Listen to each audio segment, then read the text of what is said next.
Greetings from the moon. This is Chilly Billy Howell. Finally got a calm day. This is only the third day I've been out in February. I've either been giving tours, and those are usually the calm days, and then the rough days, I'm at home, and it's been white capping and storming, so glad to be back out. It's calm today after a major storm passed through Mississippi. Oh man, prayers for all those who were affected by it.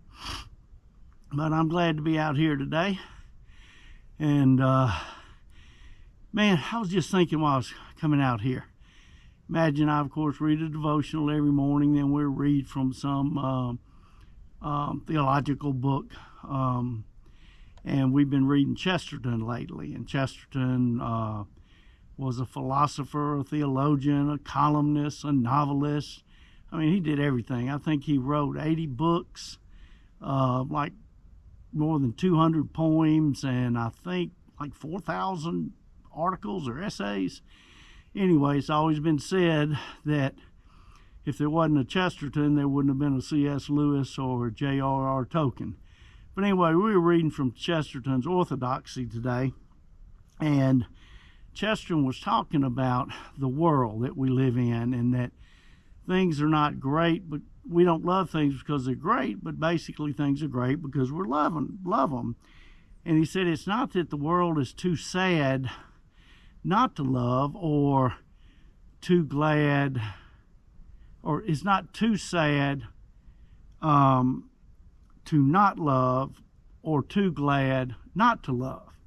He said we love it because in loving it we make it better, basically. And if we love something, Chesterton was saying that creates gladness. And then we can love something because of the gladness. And if something creates sadness, then we ought to love it all the more. And that was just a thought I hadn't really thought about in that context before. And he was also talking about Rome. People didn't love Rome because it was great, or she was great. She was great because people loved Rome. And also he was talking about you don't decorate something that's ugly to hide it. You decorate the adorable. And there's so much truth in that we need to love and decorate and cherish and adore the good, the beautiful, the truthful. Anyway, it just all got me to thinking that the importance is that I need to love where I am, who I'm around, who God brings me in contact with, and where I live, and not just always see the faults. And if I see the faults, then I need to realize if it creates sadness, I need to love it all the more.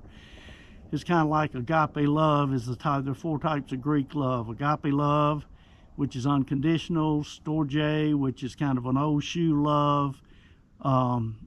Erotica or eros, which is the sexual type.